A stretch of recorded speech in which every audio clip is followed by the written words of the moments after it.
Hello friends, welcome back to my channel Madhuri's world and welcome back to my new vlog. তো আজকে blog দেখে বুঝেই যাচ্ছ যে আমরা কোথাও ঘুরতে গিয়েছি। তো গিয়েছি কি ননদের বাড়িতে। ননদের বাড়ি থেকে তোমরা যারা এর আগের ব্লগটা আমার দেখেছো তারা বুঝতেই পেরে গেছো। তো ননদের বাড়ি থেকে একটু বেরিয়ে পড়লাম তাড়াতাড়ি, যেহেতু আমরা গিয়ে পৌঁছে গেছি। তো সবাই বলেছে গিফট কিনতে যাবে আর চলো একটু ঘুরেও তাই সবার সঙ্গে আমাদেরও যাওয়া।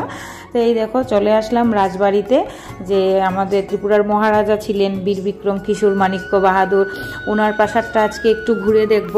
আর আমরা সবাই মিলে যাচ্ছিলাম, আর এদিকে সবাই একটু ভিডিও করছিল, যারা আসেনি তাদেরকে নিয়ে দেখাবে বাড়িতে। তো এটা তো দেখার মতো স্থান একটা, আমরা ছোটবেলা বইয়ে পড়েছিলাম, আর আজকে সামনাসামনি দেখার ভাগ্য হলো।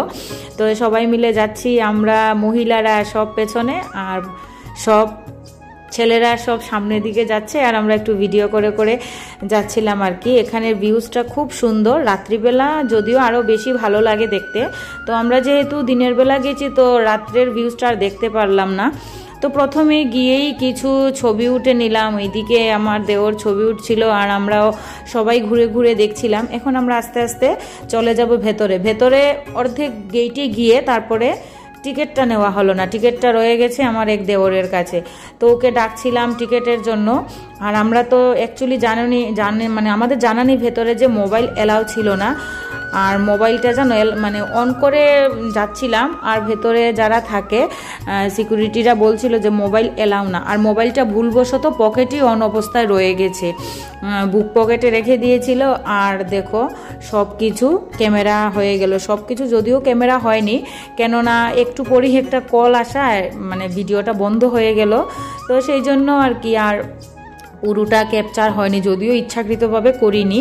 তো এই দেখো তোমরা ভিডিওগুলো দেখলেই বুঝতে পারবে এটা অন্যরকমভাবে হয়েছে, হরিজন্টাল মোডে হয়ে গেছে। তো এই দেখো এইখানে যে ওরা মাটি দিয়ে মূর্তিগুলা বানানো, দেখতে কিন্তু পুরো অরিজিনাল লাগে, বোঝাই যায় না। কীর্তন করছিল, আমাদের যে গ্রাম বাংলার যে অনুষ্ঠানের সময় ধামাইল হয় তারপর কীর্তন, ওইগুলা দেওয়া আছে। আর এখানে আদিবাসীদের হজাগিরি নৃত্য আরও অনেক ধরনের আছে। আর এইটার ভেতরে ঢুকলে যেন পুরো গুলিয়ে ফেলি সবগুলা, কোথায় কি। এখানে রাজা মহারাজারা যেসব বাদ্যযন্ত্র ওরা ইউজ করতো ওইগুলোও এখানে আছে। এটার ভেতরে এত বড় জায়গা যেন আমরা ঢুকে না একজন আরেকজনকে হারিয়ে ফেলেছিলাম। আর এই সিনারিটা দেখেছি আমি যখন গৌহাটিতে গিয়েছিলাম, গৌহাটি শঙ্করদেব নেত্রালয় ডক্টর দেখাতে গিয়েছিলাম, ওইখানে শঙ্করদেব কলাক্ষেত্রে এই ধরনের সেম সিনারি ছিল, এই ধরনের ছবি দেওয়া ছিল। যে গায়ক ছিলেন নামটা ঠিক মনে হচ্ছিল না, ওনার যে মিউজিক্যাল ইনস্ট্রুমেন্টগুলা এখানেও প্রায় অনেকটা মিল আছে। তো আমরা এখন আস্তে আস্তে উপরে উঠে যাচ্ছি। উপরে গিয়ে তো ধাঁধা লেগে গেছে কোন দিকে যাব। আর ওইখানে গিয়ে আমরা তো একজন গেছে ওইদিকে, আরেকজন গেছে ওইদিকে, শেষ পর্যন্ত ফোন করে করে সবাই একসঙ্গে হলাম। তো চলো উপরের ভিউজটাও তোমাদেরকে দেখাই, খুব সুন্দর সুন্দর জিনিস আছে, যদিও বেশি সময় ক্যাপচার হয়নি। তো দেখতে থাকো তোমরা। ওইখানে গিয়ে সবচেয়ে বেশি ভালো লাগলো কি, যে আগেকার দিনে যে রাজা মহারাজারা যুদ্ধ করতো, তলোয়ারগুলো ছিল, ওইটা দেখে খুব ভালো লেগেছে। আর এখানে মিউজিয়াম টাইপের ওনাদের অ্যাওয়ার্ড তারপর বই, ছবিগুলো সব কিছু আছে। এই দেখো তোমরা দেখতে থাকো, ভালোই লাগবে। আর আমার ছেলে তো খুব এনজয় করেছে এগুলা দেখে, কেন নতুন একটা জায়গা না, আর সব কিছু দেখেও খুব ভালো লেগেছে। এই দেখো আগেকার দিনে যে ছবি তোলা হতো ক্যামেরা প্লাস বন্দুক, যেটা বইপত্রে যেগুলো পেয়েছিলাম আমরা পরে পেয়েছিলাম, এইগুলো আজকে সামনাসামনি দেখে খুব ভালো লাগছে, একটু আলাদা আলাদা অন্যরকম ফিলিং হচ্ছে। এই দেখো এখানে মাছ ধরে খাওয়া নিয়ে যাচ্ছে, জমিতে যখন কাজ করার সময় আগেকার দিনে যে গ্রাম বাংলা জমিনে খাওয়া ভাত টাত নিয়ে যেত, ওই রকম হাঁড়িতে করে করে নিয়ে যাচ্ছিল। আর এখন ভেতরে ঢুকে যাব, ভেতরে ঢুকে রাজা মহারাজারা ড্রেস, তারপরে ওরা যে যুদ্ধ করতো তলোয়ার, ওইগুলো তোমরা দেখতে পাবে। তো দেখতে থাকো, খুব সুন্দর জায়গা। আর এখানে সব রাজা মহারাজাদের ছবি দেওয়া ছিল, নাম দেওয়া ছিল। তো এগুলো তো ভালো করে ক্যাপচার করা হয়নি, বুক পকেটে যেহেতু রয়েছে, এইরকমভাবেই তোমরা দেখতে থাকো।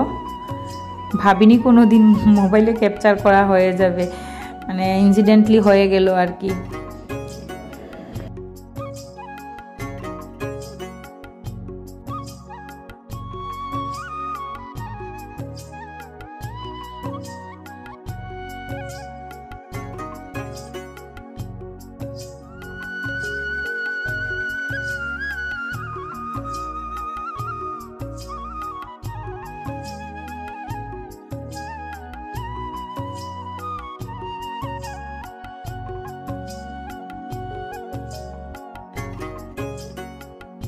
আর আরেকটা জিনিস দেখেছি, ওইটা যদিও তোলা হয়নি, ওনাদের বিছানাটা, মানে ওরা যে বিছানায় ঘুমাতো ওটা মিউজিয়াম টাইপের সব কিছু রাখা হয়েছে। আর এই দেখো তলোয়ার, মানে ওরা যে যুদ্ধ করতো ওদের তলোয়ার অস্ত্রগুলা নিয়ে। তারপর অনেক বন্দুকও ছিল, হাতির দাঁতের ছিল। তো এগুলো আর তোলা হয়নি। তো আমাদের অনেকটাই ঘোরা হয়ে গেছিলো, ঘুরে পায়ে ব্যথা হয়ে গেছিলো। এখন আমরা বেরিয়ে একটু মানে খাওয়া দাওয়া করছিলাম, এখানে একটু চাট খেয়ে নিলাম। তো এখন চলে যাব বাড়িতে, অনেকটাই ক্লান্ত। আর আমার ছেলেও ঘুমিয়ে পড়ছিল। তো বাড়ি গিয়েই দেখা হচ্ছে তোমাদের সঙ্গে। এই দেখো বাড়িতে এসে সবাই টায়ার্ড, কেউ শুয়ে আছে, কেউ বসে আছে, কেউ মোবাইল টিপছে। তো আজকের মতো এই ভিডিও বা ব্লগটা এতটুকুই। তো তোমাদের কেমন লাগলো অবশ্যই জানাবে। আর প্লিজ প্লিজ প্লিজ কমেন্ট করে অবশ্যই জানাবে, লাইক কমেন্ট শেয়ার করবে, করে নতুন যারা সাবস্ক্রাইব করবে করে আমাকে সাপোর্ট করবে। তো আজকের মতো এতটুকুই, টাটা, সবাই ভালো থাকো, সুস্থ থাকো। আবার নেক্সট আরেকটা ব্লগে তোমাদের সঙ্গে দেখা হচ্ছে।